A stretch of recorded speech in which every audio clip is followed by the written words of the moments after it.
After seeing the widow and her kids struggling, the cowboy said, "Get your things, you're coming home." She came as a mail-order bride. The cowboy never expected her to change his life. The rifle shot cracked through the dawn air before Jake Henderson could reach for his coffee. He dropped flat against the porch boards, splinters exploding where his head had been seconds before. Another shot punched through the railing, sending wood chips flying into his face. He rolled sideways, grabbing the Winchester he always kept by the door, his heart hammering against his ribs. 3 riders emerged from the tree line, their horses kicking up dust as they charged toward his ranch house. Jake recognized the lead man immediately. Cole Burton, the foreman from the neighboring spread, had been making threats for weeks about the water rights Jake refused to sell. Now those threats had turned into bullets. Jake fired twice, aiming high to warn them off. The riders scattered, circling wide around the house. He knew he was outnumbered and outgunned. His ranch hand, Old Pete, had ridden into town yesterday and wouldn't be back until noon. Jake was alone with a dozen cattle, a failing ranch, and 3 men who wanted him dead or gone. The shooting stopped as suddenly as it started. Cole's voice carried across the yard, rough and mocking. "Your time's up, Henderson. Sign over those water rights or we'll burn you out tonight. You got until sundown to clear out." Jake pressed his back against the wall, breathing hard. 5 years he had worked this land, breaking his body to make it profitable. The creek that ran through his property was the only reliable water source for miles. Without it, his cattle would die. With it, Burton's boss could expand his empire and crush every small rancher in the territory. The riders disappeared back into the trees, leaving Jake alone with his racing thoughts. He checked his ammunition. 8 rounds left in the Winchester, maybe 20 more in the house. Not nearly enough if they came back with more men. His nearest neighbor was 6 miles away, and the sheriff was in Burton's pocket, bought and paid for like everything else in this county. He sat on the porch steps, his hands shaking from adrenaline. The morning sun climbed higher, indifferent to his problems. In 3 weeks, he would lose the ranch anyway. The bank had given him one final extension on his loan, but there was no way he could make the payment. He had gambled everything on his cattle, and a harsh winter had killed half his herd. That's when he remembered the letter. It had arrived 2 days ago, forwarded from a matrimonial agency back east. He had written to them 6 months earlier, in a moment of desperate loneliness, never really expecting a response. The letter sat on his kitchen table, unopened. He had been too embarrassed to read it, convinced no woman would actually agree to marry a broke rancher on the edge of losing everything. Jake walked inside and picked up the envelope. His hands left dirt smudges on the cream-colored paper. He broke the seal and unfolded the letter. The handwriting was neat and precise. Her name was Claire Mitchell. She was 26 years old, unmarried, working as a schoolteacher in Boston. She had no family left and wanted a fresh start in the West. She would arrive on the afternoon stage in 5 days. 5 days. Jake read the letter 3 times, his mind spinning. A woman was coming here, to this dying ranch, expecting to marry him. She had no idea about Burton's threats, about the debt, about the fact that Jake might not even own this land by the time she arrived. He should send a telegram immediately, tell her not to come, save her from this disaster. But something stopped him. Maybe it was pride. Maybe it was the bone-deep exhaustion of fighting alone for so long. Or maybe it was the wild hope that having someone else here, someone who depended on him, would give him a reason to keep fighting when giving up seemed so much easier. He folded the letter and put it in his shirt pocket, close to his heart. Then he picked up his rifle and walked out to check on his cattle. The sun was bright and merciless. Somewhere in the distance, he could hear the sound of hoofbeats. They were watching him, waiting for sundown. Jake Henderson had 5 days until Claire Mitchell arrived. He had no idea if he would still be alive to meet her. But for the first time in months, he felt something other than despair. It might have been fear or foolishness, but it pushed him forward. He had a woman coming who believed in him enough to cross a continent. That had to mean something. That had to be worth fighting for, even if the odds were stacked against him and death was riding closer with every passing hour. The morning stretched ahead, full of danger and impossible choices. Jake loaded his rifle and prepared for whatever came next. The ranch might be failing, the debts might be crushing him, and violent men might be planning his murder, but he was still standing. That was something. That was a start. Part 2 would begin with Claire's journey, but right now Jake had to survive the day. He checked the perimeter, counted his ammunition again, and waited for Burton's next move. The war for his land had begun, and surrender was not an option anymore. Not with someone counting on him. Not with a future, however uncertain, finally within reach. The sun climbed higher. The danger grew closer. And Jake Henderson stood his ground, a cowboy with nothing left to lose and everything to fight for. The afternoon stage would arrive in 5 days, carrying a woman who would change everything, if he lived long enough to meet her. Claire Mitchell sat in the cramped stagecoach, her back aching from 3 days of constant jostling. Dust covered her traveling dress, turning the dark blue fabric gray. Across from her, a heavy-set merchant snored loudly, his head bobbing with each bump in the road. A young couple with a crying baby occupied the other seat, looking as exhausted as Claire felt. She pulled Jake Henderson's letter from her bag and read it again, though she had memorized every word during the long train ride from Boston. His handwriting was rough, the spelling occasionally uncertain, but the honesty in his words had touched something deep inside her. He hadn't tried to impress her with false promises or flowery language. He had simply told her the truth about his life, his ranch, his loneliness. Claire understood loneliness. After her parents died in a factory fire 2 years ago, she had been completely alone in the world. Teaching gave her purpose, but the other teachers at her school treated her with cold politeness. They came from established families, with connections and prospects. Claire was an orphan, the daughter of factory workers, barely acceptable in their social circles. When her friend Margaret had shown her the advertisement for the matrimonial agency, Claire had laughed at first. Mail-order bride sounded like something from a dime novel, desperate and foolish. But Margaret had insisted. "You're wasting away here, Claire. You're 26 years old, you're beautiful and smart, and you're spending every evening alone in that tiny room. Take it." So Claire had written a careful letter to the agency, half hoping nothing would come of it. When Jake's response arrived, she had almost thrown it away unread. But curiosity got the better of her, and once she started reading, she couldn't stop. There was something real in his words, something that resonated with her own hunger for a different life. The stagecoach hit a particularly deep rut, throwing everyone forward. The baby's crying intensified. Claire steadied herself and looked out the window at the passing landscape. The east had been green and crowded, every inch of land claimed and civilized.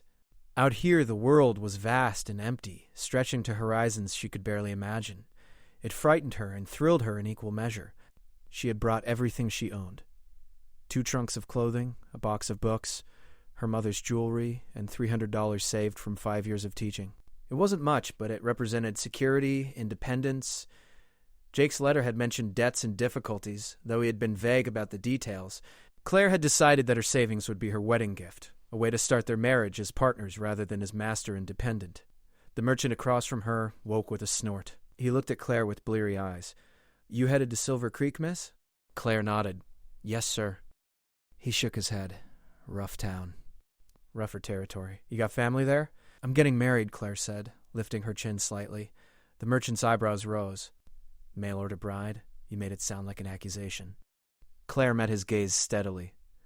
"I prefer to call it a practical arrangement between 2 adults seeking companionship." The merchant grunted. "Well, I hope your husband's got a strong back and a quick gun. Silver Creek's in the middle of a range war, big ranchers trying to squeeze out the small ones. A lot of violence lately. Sheriffs corrupt as they come." Claire's stomach tightened. Jake hadn't mentioned any of that in his letter. Range war, violence. What exactly was she riding into? But she kept her expression calm, refusing to show her fear to this judgmental stranger. "Thank you for the information, sir." The stage rolled on through the afternoon heat. Claire tried to imagine Jake's face, but realized she had no idea what he looked like. He could be handsome or ugly, young or old. His letter had only said he was 32 years old and hard-working. She had written back, describing herself honestly. Auburn hair, green eyes, average height, but she wondered if he had imagined someone different, someone prettier or more refined. What if he took one look at her and changed his mind? What if she arrived and found him completely unsuitable? She had enough money to buy a return ticket, but the thought of slinking back to Boston, admitting failure, facing the pitying looks of her fellow teachers, made her feel sick. No. She had made her choice.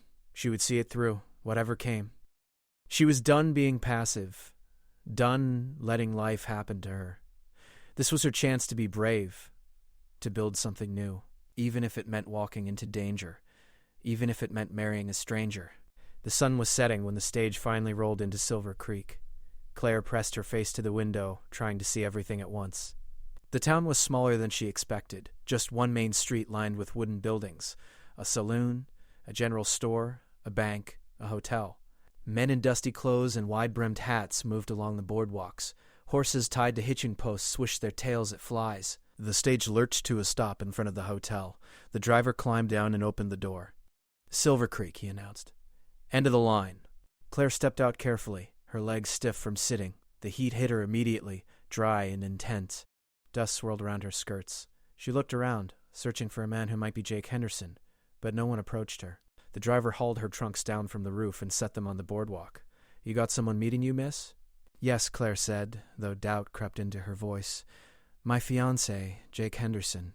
The driver's expression changed. He looked at her with something like pity. "Henderson's ranch is about 8 miles out. He don't come to town much lately. You might want to get a room at the hotel and send him word." Claire's heart sank, but she nodded. "Thank you." She paid the driver and watched the stage pull away, carrying the merchant and the young family to destinations farther west. Suddenly, she felt very alone. She turned toward the hotel, then stopped. A man was walking toward her from across the street, moving with purpose. He was tall and lean, wearing worn jeans and a faded shirt. A hat shadowed his face. As he got closer, Claire saw dark hair, sharp cheekbones, and eyes that were startlingly blue against sun-bronzed skin. He stopped a few feet away, holding his hat in his hands. "Miss Mitchell?" His voice was rough, uncertain. Claire felt her breath catch. "Yes." "Mr. Henderson?" Jake nodded. He looked at her as if he couldn't quite believe she was real. His hands tightened on his hat brim. "I apologize for not being here when the stage arrived. I had some trouble getting away from the ranch." Claire noticed the bruise darkening his jaw, the cut above his eyebrow. She noticed the way his eyes kept scanning the street, alert and wary. Trouble, she thought. The merchant's words echoed in her mind. Range war. Violence. But Jake was here. He had come for her. And standing in the dusty street of this rough town, looking at this tired, wounded man who had traveled 8 miles to meet her, Claire felt something unexpected. Not fear, not regret. Hope. "It's nice to meet you, Mr. Henderson," she said quietly. "Jake," he said. "Please, just call me Jake." He looked at her trunks, then back at her face. "I've got a wagon around the corner. I thought maybe we could get you settled at the hotel tonight, and tomorrow we could talk about arrangements. I know this is all sudden, and I don't want you to feel rushed into anything." Claire surprised herself by shaking her head. "If the offer still stands, Mr. Henderson, Jake, I'd like to see the ranch. Tonight. I've come a long way, and I'd rather not waste time." Jake stared at her. "The ranch is in rough shape right now, Miss Mitchell. I need to be honest with you. I'm in debt, I'm in the middle of a dispute with my neighbors, and things might get dangerous. I should have told you all this in my letters, but I was a coward. I understand if you want to turn around and go home." Claire looked at this man, this stranger who would be her husband, and made her decision. She had spent 2 years being careful, being safe, being alone. She was done with that life. "I didn't come all this way to stay in a hotel," she said firmly. "Show me the ranch, Jake. Show me what we're fighting for. Then we can decide what comes next." Something changed in Jake's expression. The wariness didn't disappear, but something else joined it. Relief, maybe? Or gratitude. He nodded slowly, then picked up her trunks as if they weighed nothing. "Follow me," he said. Claire walked beside him through the darkening streets of Silver Creek, toward a wagon that would carry her to an uncertain future. She was terrified and exhilarated in equal measure. Behind her was everything safe and known. Ahead was danger, possibility, and a man who needed her as much as she needed him. She didn't look back. She walked forward, into the gathering darkness, toward whatever waited on Jake Henderson's failing ranch. Her old life was over. Her new life was beginning, and there was no turning back now. The choice was made. The die was cast. And Claire Mitchell had never felt more alive. The wagon rattled through the darkness, following a rutted trail that wound through low hills. Jake drove in silence, his jaw tight, his eyes fixed on the road ahead. Claire sat beside him, acutely aware of the space between them, the careful distance he maintained. The night air was cool after the day's heat, carrying the scent of sage and dust. Finally, Jake spoke. "I need to tell you everything before we get to the ranch. You deserve to know what you're walking into." Claire listened as he explained about Cole Burton and the water rights, about the threats and the shooting that morning, about the bank loan coming due in 3 weeks. His voice was flat, matter-of-fact, as if he was reciting someone else's troubles. When he finished, silence fell again. "Why didn't you tell me this in your letters?" Claire asked. Jake's hands tightened on the reins. "Because I'm a selfish man, Miss Mitchell. I was lonely and desperate, and I thought maybe if a woman agreed to come, it would give me a reason to keep fighting. I knew it was wrong. I knew I should warn you away. But I wrote those letters anyway, hoping you'd say yes before you knew the truth." Claire considered this. "At least you're honest now." Jake laughed. a bitter sound. Honest now, when it's too late for you to run. Real noble of me. I could have stayed at the hotel, Claire pointed out. You gave me that choice. Jake glanced at her, surprised. I suppose I did. So maybe you're not as selfish as you think, Claire said. Or maybe I'm as desperate as you are. Either way, we're both here now. They crested a hill, and Jake pointed ahead. That's it. That's the ranch. Claire looked down at the cluster of buildings in the valley below. A small house, a barn, a corral, all outlined against the starlit sky. It looked fragile and isolated, a tiny foothold of civilization in the vast wilderness. It looked like nothing. It looked like everything. As they approached, an older man emerged from the barn, rifle in hand. He relaxed when he saw Jake. About time you got back, boss. I was getting worried. Pete, this is Miss Mitchell, Jake said, setting the brake. Miss Mitchell, this is Pete Carson, my ranch hand. Pete touched his hat brim. Ma'am, welcome to Henderson Ranch. Such as it is. Claire climbed down from the wagon, her legs stiff from the journey. Pete's weathered face was kind, but she saw the concern in his eyes as he looked at Jake. She wondered how bad things really were, what other dangers Jake hadn't mentioned. Jake carried her trunks into the house. It was small, just 3 rooms, sparsely furnished. But it was clean, and Claire could see evidence of hasty preparation. Fresh sheets on the bed, wildflowers in a jar on the table, the floor swept. Jake had tried to make it welcoming for her. I know it's not much, Jake said, setting the trunks down. Bedroom's yours. I'll sleep in the barn with Pete until we figure things out. Claire turned to face him. Jake, we need to talk plainly. You asked me to marry you. I agreed to come. What exactly are we waiting to figure out? Jake ran a hand through his hair. Miss Mitchell, Claire, you've traveled 3,000 miles. You're tired. You've just learned that I'm broke and possibly about to be killed or burned out. I can't ask you to marry me under these circumstances. It wouldn't be right. But you did ask me, Claire said, months ago, and I said yes. Nothing you've told me tonight changes that. How can you say that? Jake's voice rose, frustration breaking through. You don't know me. You don't know this place. 24 hours ago, you were safe in Boston. Now you're standing in a house that might be ashes tomorrow. Claire felt her own frustration rising. Do you think I had no troubles in Boston? Do you think my life was easy and comfortable? I was alone, Jake. Completely alone. I worked every day at a job that barely paid enough to live on. I shared a tiny room with another teacher who resented me. I had no family, no prospects, no future. When I read your letter, it was the first time in 2 years that anyone had offered me anything real. She moved closer to him, forcing him to meet her eyes. You're not the only desperate person here, Mr. Henderson. You're not the only one with nothing to lose. I came here knowing it was a gamble. I came here willing to take a chance. Don't you dare try to protect me now by pushing me away. Jake stared at her. In the lamplight, his face was haggard, marked by exhaustion and stress. But something flickered in his expression, something like hope. You're serious? Dead serious, Claire said. I have $300 saved.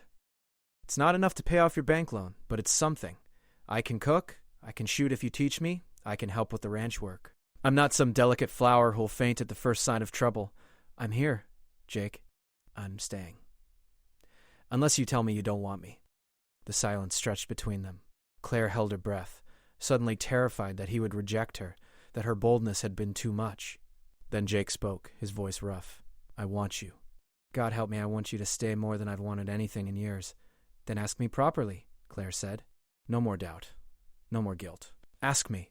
Jake took off his hat and held it against his chest. His hands were shaking slightly. Claire Mitchell, will you marry me? Will you take a chance on a broken-down cowboy with more problems than prospects? Claire smiled, feeling tears prick her eyes. Yes, Jake Henderson.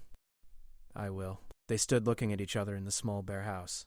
Then, awkwardly, Jake extended his hand. Claire took it, and they shook, like business partners sealing a deal. It should have been unromantic, absurd even. But the warmth of his calloused hand, the strength of his grip, felt like a promise. They were in this together now, for better or worse.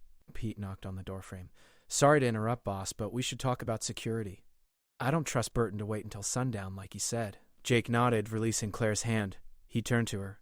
Can you shoot? I've never tried, Claire admitted. Time to learn, Jake said.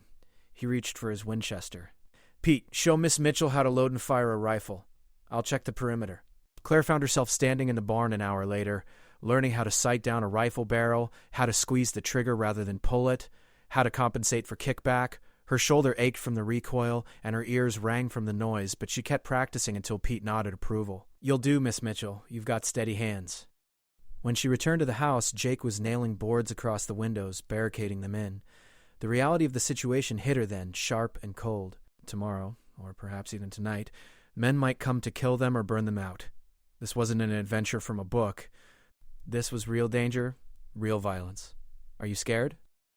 Jake asked, watching her face. Claire thought about lying, then decided honesty was better. "Yes. Terrified." "Good," Jake said. "Fear keeps you sharp. It's the people who aren't afraid that get killed." He finished the last board and set down his hammer. Then he pulled a chair over to the door and sat down, rifle across his knees. "Go get some sleep, Claire. I'll keep watch. What about you?" "I'll sleep tomorrow, maybe. Tonight I need to stay alert." Claire hesitated, then pulled another chair over and sat beside him. "Then I'll keep watch with you." Jake started to protest, then stopped. He looked at her, really looked at her, and slowly smiled. It transformed his face, erasing years of worry and hardship. "You're something else, Claire Mitchell." "Not yet," Claire said. "Right now I'm still Claire Mitchell. Tomorrow I'll be Claire Henderson. That's when I'll be something else." They sat together through the long night, watching and waiting. Pete made coffee on the stove, strong and bitter. They took turns dozing in shifts, but Claire found it hard to sleep with the rifle propped against her leg, with the sense of danger pressing close outside the barricaded walls. Dawn came slowly, painting the sky pink and gold. No attack had come. As the sun rose, Jake relaxed slightly. "They'll wait for darkness," he said. "Burton's not brave enough to come in daylight where witnesses might see." "So we have today," Claire said. "We have today," Jake agreed. "Then let's get married today," Claire said. "Let's not waste time. We'll ride into town, find a preacher, and make this official. Then whatever happens tonight, at least we'll face it as husband and wife." Jake looked at her for a long moment. Then he stood up and offered her his hand. "Let's go get married, Claire." They rode into Silver Creek in the bright morning light, leaving Pete to guard the ranch. Claire wore her best dress, slightly wrinkled from the trunk but presentable. Jake had shaved and put on a clean shirt. They looked like any young couple riding to their wedding, except for the rifles they carried and the shadows under their eyes. The preacher, a thin man with kind eyes, married them in a small church that smelled of old wood and candle wax. There were no guests, no flowers, no celebration. Just two people speaking vows to each other, promising to love and honor until death parted them. When Jake slipped a simple gold band on Claire's finger, his hand was steady. When Claire said "I do," her voice was clear and certain. They were married. After 3 days of travel, 1 night of fear, and a lifetime of loneliness for both of them, they were husband and wife. Jake kissed her gently, a brief touch of lips that felt like a promise of more to come. Then they climbed back on the wagon and rode toward the ranch, toward whatever future awaited them. Together now, partners, ready to fight for the life they had just begun to build. The afternoon sun was merciless as Jake and Claire rode back to the ranch. Claire noticed Jake checking over his shoulder constantly, his hand never far from his rifle. They hadn't spoken much since leaving the church, but the silence between them felt different now, less awkward, more companionable. They were bound together by law and circumstance, two strangers who had become allies in a single morning. Pete met them at the gate, his expression grim. "We got visitors while you were gone, boss." Burton and 4 of his men. They rode up to the property line, sat there for about 10 minutes just watching the place, then rode off. They didn't say nothing, but the message was clear. Jake's jaw tightened. How many men does that make total? Pete scratched his chin.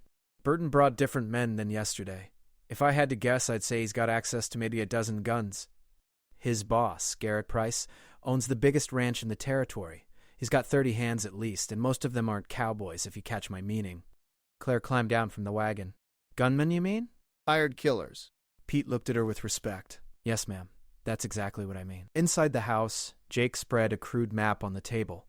He had drawn the property lines, the creek, the approaches to the ranch. Claire studied it, trying to understand the tactical situation. Her father had been a soldier before becoming a factory worker, and she remembered the stories he told, the way he thought about defense and attack. "The creek is everything," she said, tracing the blue line with her finger. "Without water, this land is worthless. Burton wants you gone so Price can control the whole water supply. But there's another approach." Jake looked at her. "What do you mean?" "What if we offered to share the water?" Claire said. "Not sell the rights, but allow Price to water his cattle at certain times in exchange for protection and a fair price." That way everyone benefits. Jake shook his head. Price doesn't negotiate. He's bought out or driven off every small rancher between here and Silver Creek. He won't settle for sharing when he thinks he can have it all. Then we need allies, Claire said. You said there used to be other small ranchers. Where did they go? Most left, Pete said. Took whatever money Price offered and moved on.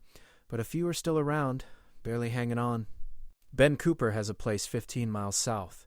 Linda Martinez runs her father's old spread to the east. They're in the same situation as us, just waiting for Price to come after them next. Then we ride out and talk to them, Claire said. 3 ranches together have a better chance than one alone. We pool resources, watch each other's backs, maybe even hire a few hands who aren't on Price's payroll. Jake stared at her. That could work. If they'll listen. If they'll trust us. They'll trust us because they have to, Claire said. The alternative is losing everything. People will take desperate chances when their backs are against the wall. I know I did. Jake looked at his new wife with something like wonder.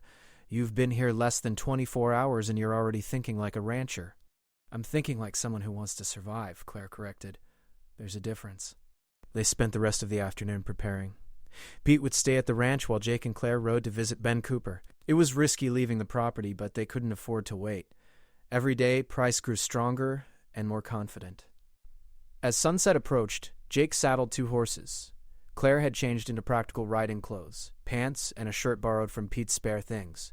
They were too big, but she cinched them with a belt and tied her hair back in a tight braid. Jake handed her a pistol and a holster. Wear this, he said. Do you know how to use it? Pete showed me the basics this morning, Claire said. Point and shoot. Try not to hit anything I don't mean to. Jake smiled slightly. That's pretty much it. But Claire, if something happens, if we run into trouble, you ride hard for Cooper's place. Don't wait for me. Don't look back. Just ride. Claire met his eyes. We're married now, Jake. That means we face trouble together. I'm not running. Stubborn woman, Jake muttered, but there was warmth in his voice. They rode out as the sun touched the horizon, painting the landscape in shades of orange and red. The trail to Cooper's ranch wound through rocky terrain, past stands of juniper and pine. Jake rode alert, his rifle across his saddle, constantly scanning the landscape for threats. They were halfway to their destination when Jake suddenly held up his hand. Claire stopped immediately. Jake was staring at something ahead, his body tense. Then she heard it too. The sound of hoofbeats, multiple horses coming fast from the direction of Cooper's ranch. Jake gestured toward a cluster of rocks. Get behind cover. Now. They dismounted and led their horses into the rocks, crouching low. A minute later, 6 riders thundered past on the trail, riding hard towards Silver Creek. Even in the fading light, Claire recognized Cole Burton in the lead. The men were laughing, passing a bottle between them. After they passed, Jake stood slowly. Something's wrong. Those men just came from Cooper's direction, and they're celebrating. Come on. They rode faster now, pushing the horses. As they crested a hill, Claire saw smoke rising in the distance, black against the darkening sky. Jake cursed and kicked his horse into a gallop. Claire followed, her heart pounding. Ben Cooper's ranch was burning. Flames consumed the barn and were spreading to the house. Jake and Claire rode into the yard, shouting for survivors. An older man lay near the corral, blood soaking his shirt. Jake knelt beside him while Claire grabbed a saddle blanket to fight the flames. Ben, Jake said urgently. Ben, can you hear me? Cooper's eyes fluttered open. Henderson. They came an hour ago. Burton and his men. Set fire to the barn, shot me when I tried to stop them. Said Price is done waiting. Said he's taking everything. Where's your family? Jake demanded. Sent them to town last week, Cooper gasped. Knew this was coming. Wanted them safe. He grabbed Jake's arm. Get out while you can, Henderson. Price won't stop. He'll burn you out, too. Not if I burn him first, Jake said grimly. Cooper tried to laugh, but it turned into a cough. Blood flecked his lips. Too late for revenge. Too late for everything. He looked past Jake to where Claire was beating at the flames. You got yourself a fighter, Henderson. Hold on to that. Don't let this territory break her like it broke the rest of us. His eyes closed. His breathing slowed, then stopped. Jake stood slowly, his face hard as stone. Claire abandoned her fight against the flames and came to stand beside him. The fire lit up the night, crackling and roaring, consuming everything Cooper had built. They can't get away with this, Claire said. There has to be law. There has to be justice. The law is Price's, Jake said. The sheriff, the judge, half the town council. They're all in his pocket. Cooper was the 3rd rancher this happened to. Nobody's been arrested. Nobody's even been questioned. Then what do we do? Claire demanded. We survive, Jake said. We get back to our ranch before Burton decides to visit us tonight. We prepare, and we don't give up. They rode hard through the darkness, pushing the horses to their limits. Behind them, Cooper's ranch burned like a funeral pyre. Claire's mind raced, trying to think of solutions, of ways out, but kept hitting walls. Price had all the advantages: money, men, corrupt officials. What did they have? A failing ranch, $300, and each other. They reached Henderson Ranch just after midnight. Pete had barricaded the doors and windows. Everything was quiet, untouched. But the quiet felt ominous now, like the calm before a storm. Cooper's dead, Jake told Pete. They burned him out and killed him. We're next. Pete absorbed this silently, then nodded. So we ford up and wait? Jake looked at Claire. She was exhausted, her face smudged with soot from fighting the fire, her borrowed clothes torn and dirty. But her eyes were fierce, determined. We need a better plan than just waiting to die, she said. Jake made a decision. Tomorrow morning, we ride to Silver Creek. All three of us. We find people who aren't on Price's payroll, and we make them understand what's happening. We go to the newspaper, we make noise, we force this into the open where Price can't hide behind his bought officials. That's dangerous, Pete said. Town's full of Price's men. Everything's dangerous now, Claire said. Staying here is dangerous. Running is dangerous. We might as well be dangerous, too. Jake looked at his wife of less than 12 hours and felt something shift inside him. She was right. They had been reacting, defending, waiting for Price to make his moves. It was time to go on the offensive, even if the odds were impossible. Get some sleep, he told Claire. Tomorrow's going to be a hard day. Claire nodded and went inside. Jake and Pete sat on the porch, rifles across their knees, watching the darkness. After a while, Pete spoke quietly. That's quite a woman you married, boss. Yes, Jake said. She is. You think this plan has any chance of working? Jake considered. Probably not. But it's better than waiting here to be slaughtered. And maybe Claire's right. Maybe there are still some decent people in Silver Creek who'll help if they know the truth. And if there aren't, then we go down fighting, Jake said. At least then we tried. The night passed slowly. Jake dozed in shifts, always partially alert. Inside the house, Claire lay on the bed, fully clothed, staring at the ceiling. She had married a stranger and ridden into a war. Cooper's dying face haunted her, the way he had looked at her and told Jake to hold on to her, as if she was something precious and breakable. But she didn't feel breakable. She felt hard and sharp, forged by fear and determination into something new. The schoolteacher from Boston was gone. In her place was someone tougher, someone willing to fight. She didn't know if that was good or bad. She only knew it was necessary. Dawn came eventually, painting the sky in shades of gray and pink. Jake knocked on the door. Time to go, Claire. She emerged, refreshed by a few hours of sleep. They ate a quick breakfast of cold beans and coffee, then saddled the horses. Jake gave Claire his spare rifle and made sure she had ammunition. Pete carried a shotgun and wore a pistol on each hip. They looked like what they were. Desperate people preparing for a fight they might not win. They rode towards Silver Creek in the morning light. Somewhere ahead, Price's empire waited, built on theft and violence. Somewhere ahead, Burton and his killers prepared for their next attack. But riding together, 3 people against an army, they didn't feel defeated.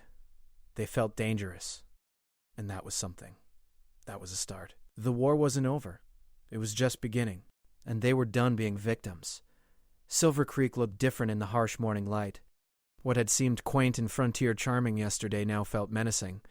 Every man on the boardwalk could be one of Price's hired guns. Every window could hide a rifle. Jake, Claire, and Pete rode slowly down the main street, their hands near their weapons, their eyes scanning constantly. The newspaper office was a small building sandwiched between the general store and a law office. A hand-painted sign above the door read, Silver Creek Sentinel. Jake dismounted and helped Claire down while Pete stayed mounted, watching their backs. Inside, a man in his 50s looked up from a printing press, his hands stained with ink. He had gray hair and spectacles, and his eyes widened when he saw Jake's rifle. Easy there, the man said. I'm not armed and I don't want trouble. Neither do we, mister, Claire said, stepping forward. My name is Claire Henderson. This is my husband Jake and our friend Pete. We need to talk to you about Garrett Price. The man's expression closed down immediately. I don't know what you're talking about. Yes, you do, Jake said. You're the editor of this paper. You know exactly what Price is doing to the small ranchers. You know about the intimidation, the violence, the murders. The editor, his nameplate read Franklin Pierce, wiped his hands on a rag. Even if I knew something, which I'm not, saying I do, what makes you think I'd print it? Price owns half the businesses in this town. He could destroy me with a word. He's destroying people anyway, Claire said. Ben Cooper was murdered last night. His ranch burned to the ground. How many more have to die before someone speaks up? Pierce looked torn. He removed his spectacles and cleaned them slowly. Ben Cooper's dead? Shot and killed by Cole Burton and 5 other men, Jake said. I was there. I held him while he died. This isn't rumor or gossip. This is murder. Plain and simple. Pierce sat down heavily. I knew Ben. Good man. Honest man. He replaced his spectacles. But here's the problem, folks. Even if I print the story, who's going to do anything about it? The sheriff works for Price. The judge is Price's cousin. There's no law here, except what Price allows.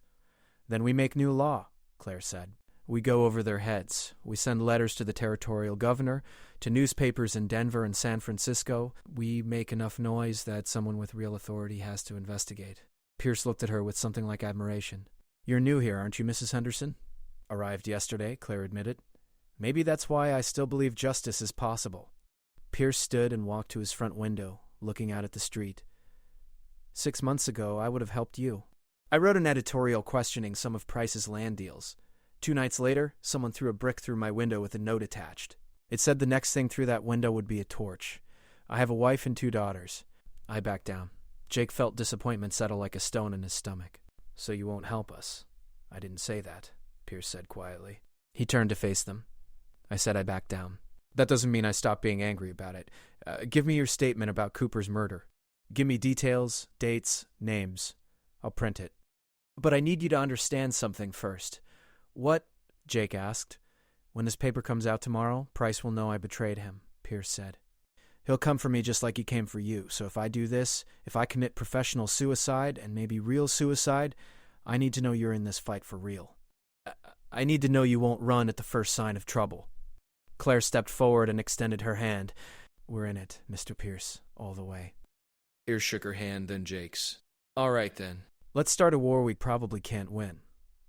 They spent the next hour giving Pierce a detailed account of Cooper's murder, of the intimidation campaign against Jake's ranch, of every incident they knew about involving Price's violent expansion.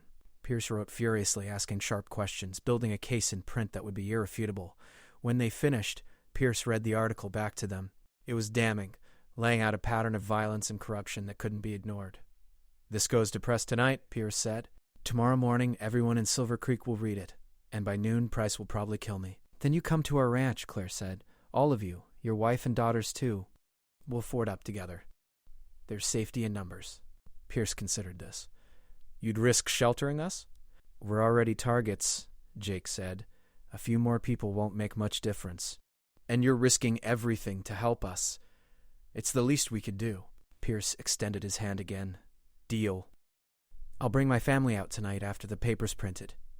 They left the newspaper office and walked into the bright sunlight. Pete was still mounted, but his horse was nervous, dancing sideways. Something's wrong, Pete said quietly. We've got eyes on us. Jake followed Pete's gaze. Across the street, 3 men lounged outside the saloon, watching them. One of them was Cole Burton. As Jake looked, Burton smiled and tipped his hat mockingly. They know we're here, Claire said. Of course they do, Jake replied. This is their town. Question is, do they try something now or wait until we're outside town limits? The answer came immediately. Burton pushed off the post he was leaning against and walked toward them, his hand resting casually on his pistol. His 2 companions flanked him, forming a loose semicircle. Henderson, Burton called out, heard you got yourself married. Congratulations. Hope your wife's prepared to be a widow real soon. Jake stepped forward, positioning himself between Burton and Claire. We don't want trouble, Burton. Too late for that, Burton said. He was close enough now that Jake could smell whiskey on his breath. You should have taken Mr. Price's offer when you had the chance. Now you got no options left. Got options, Claire said, stepping up beside Jake. We've got the truth. And tomorrow morning, everyone in this territory is going to read about what you did to Ben Cooper. Burton's smile vanished. You went to the newspaper? That was stupid, Henderson. Real stupid. Truth is dangerous, Jake agreed, especially to men who've been lying and killing with impunity. Burton's hand moved toward his gun. Jake's hand flashed to his own pistol faster than Burton expected. In an instant, the street was frozen. Burton's hand on his pistol grip, Jake's gun already drawn and aimed. Pete had swung his shotgun to cover the other two men. Claire had her hand on her pistol, ready to draw. From the boardwalk, shopkeepers and townspeople emerged, drawn by the confrontation. Jake was aware of an audience now. Witnesses. Burton seemed to realize this too. He slowly moved his hand away from his gun. "Not here," Burton said. "Not now. But soon, Henderson. Real soon." He backed away, his companions following. They disappeared into the saloon. Jake holstered his pistol, his hand shaking slightly from adrenaline. "We need to leave," Pete said. "Now." They mounted quickly and rode out of town at a steady pace, not running but not dawdling either. Once they were a mile out, Jake allowed them to relax slightly. "That could have gone worse. Could have gone better too," Pete said. Claire was quiet, her face pale. Jake reached over and touched her arm. "You all right?" She looked at him, and he was surprised to see she was smiling. "I'm terrified. My hands are shaking." "But Jake, we did it. We got Pierce to help us. Tomorrow, everyone will know the truth." "Knowing and caring are two different things," Jake warned. "Maybe," Claire said, "but it's a start. And right now, I'll take any start we can get." They rode back to the ranch, arriving in early afternoon. The place looked peaceful in the sunlight, the cattle grazing contentedly, the creek sparkling. It was hard to believe violence was coming, that this quiet little ranch had become a battlefield. Jake spent the afternoon fortifying their defenses. He filled buckets with water and stationed them around the house and barn in case of fire.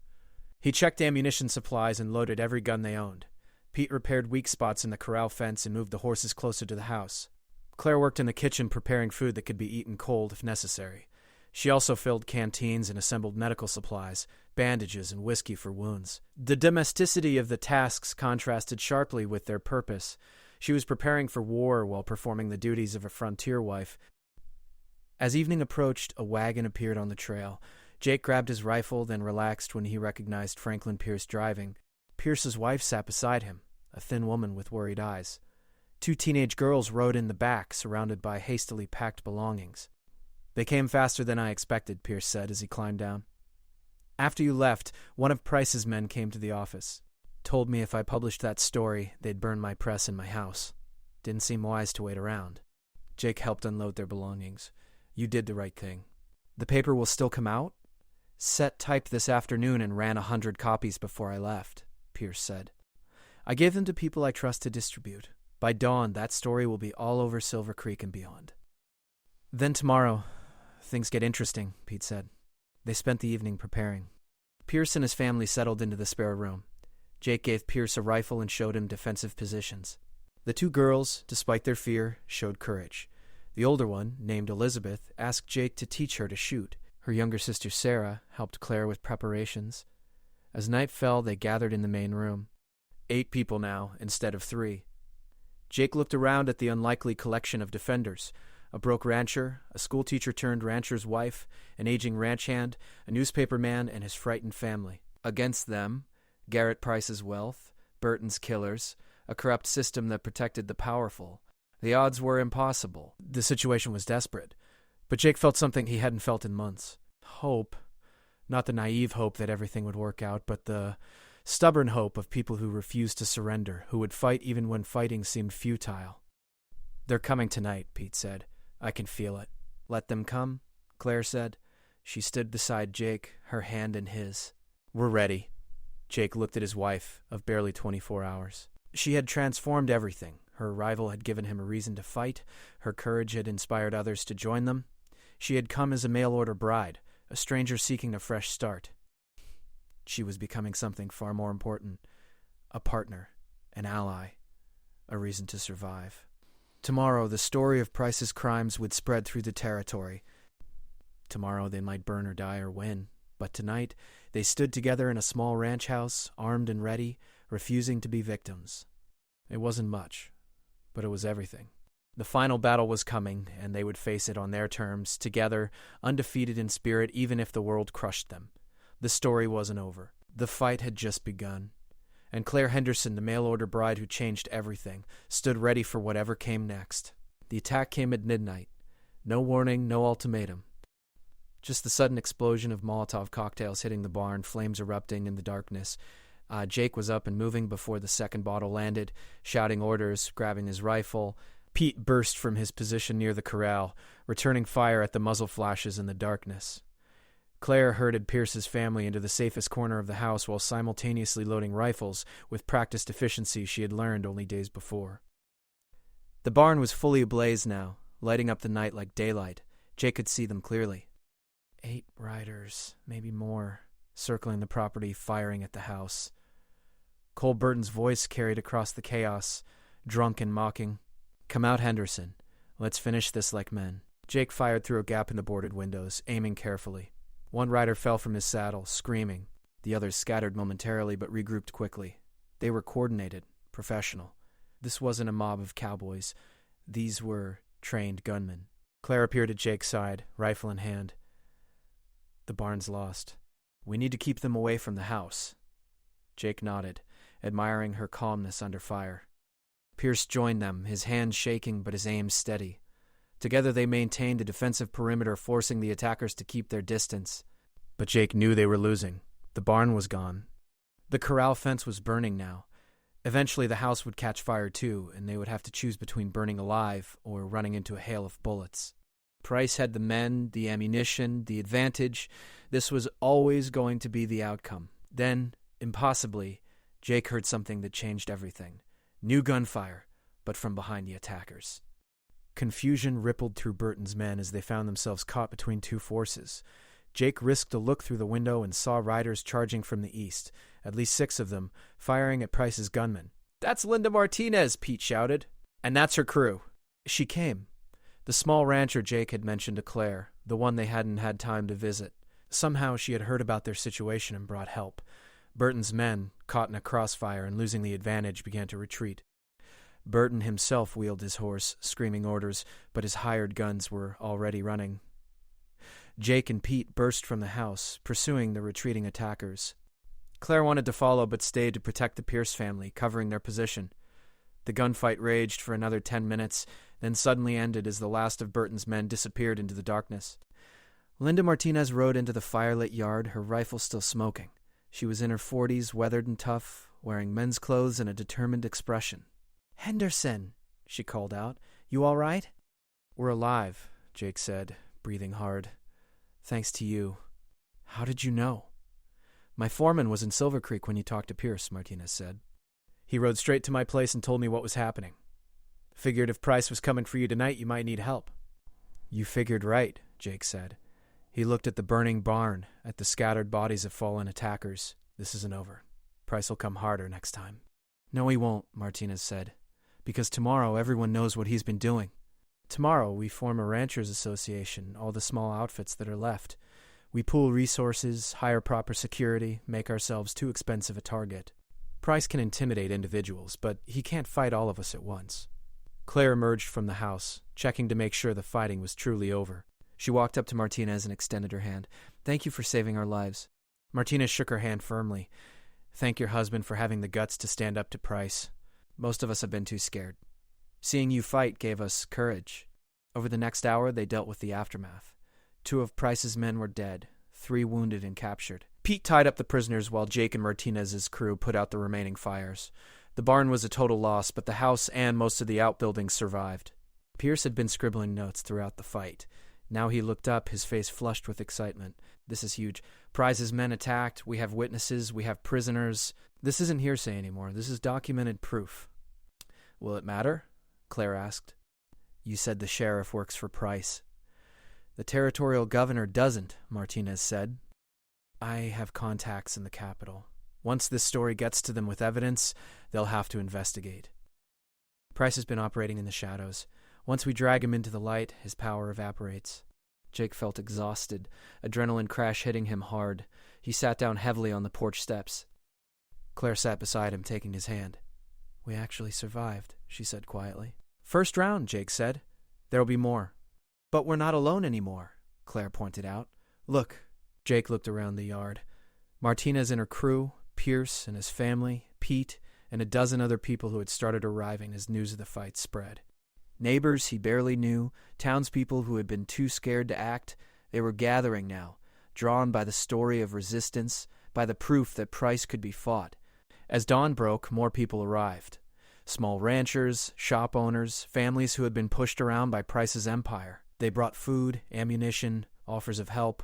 Pierce set up a makeshift printing press on Jake's kitchen table and ran off copies of his article about Cooper's murder and the night's attack. By mid-morning, a delegation rode in from Silver Creek. At its head was an older man Jake recognized as Judge Blackwood, supposedly in Price's pocket. But Blackwood's expression was troubled, and he carried a copy of Pierce's newspaper. "Henderson," Blackwood called out, "I need to talk to you." Jake stepped forward warily. "If you're here to threaten us, Judge, we're done being intimidated." Blackwood dismounted slowly. "I'm here to apologize." He held up the newspaper. I knew what Price was doing. I knew about the intimidation, the violence. I told myself it wasn't my problem, that small ranchers couldn't afford to fight back anyway. He looked around at the gathered people. "But this changes things. You fought back. You survived. And now the whole territory knows the truth. So what happens now?" Claire asked.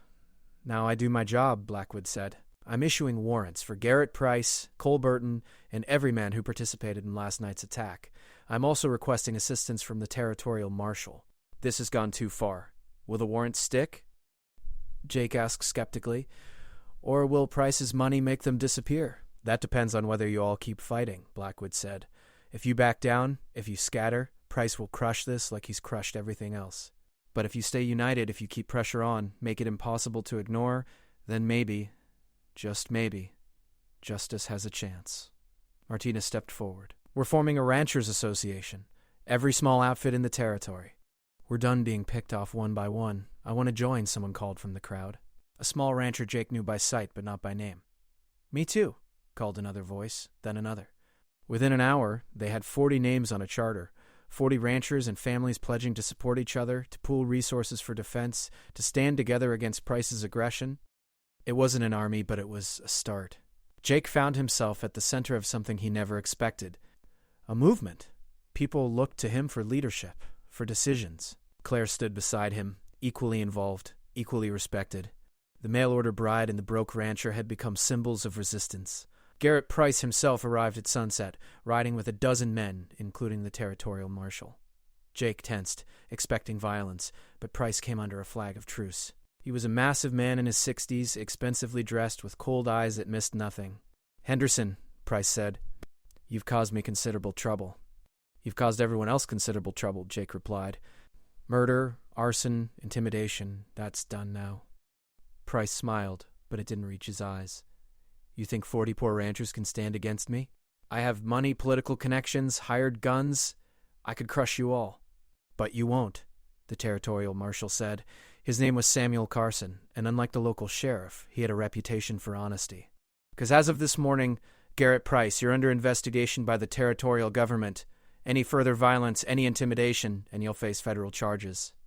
Price's expression darkened. "This is ridiculous." "I've done nothing illegal." "Then you have nothing to worry about," Marshal Carson said. He turned to Jake.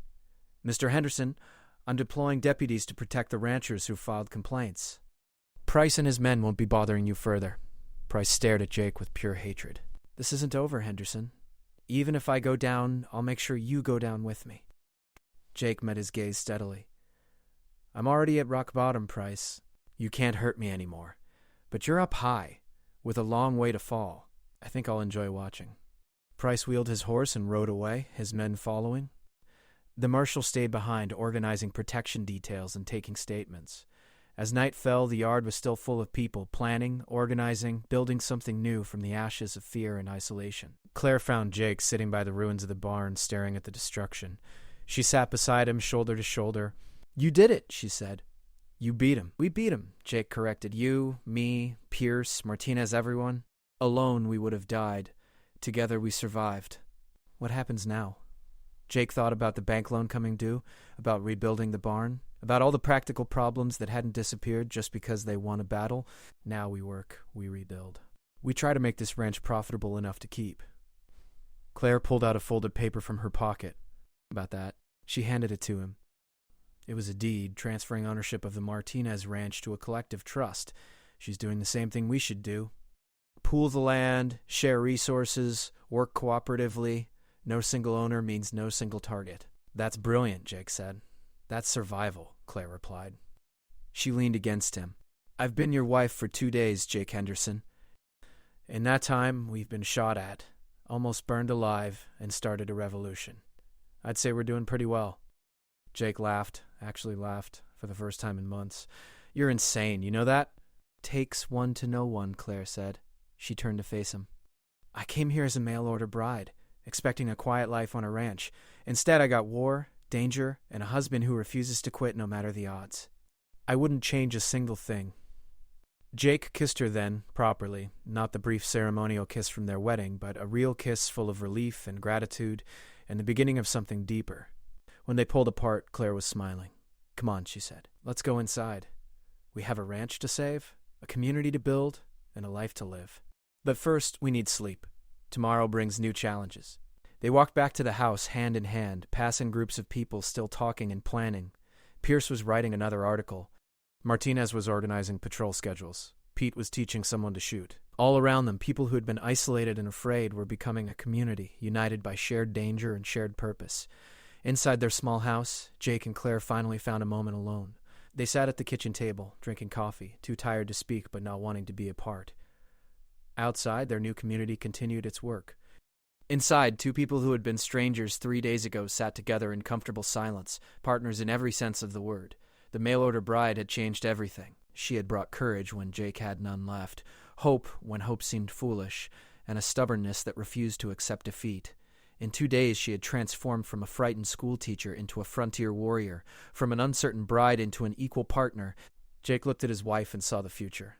It would be hard, full of challenges and setbacks. But they would face it together, surrounded by the community they had helped build. The ranch would survive.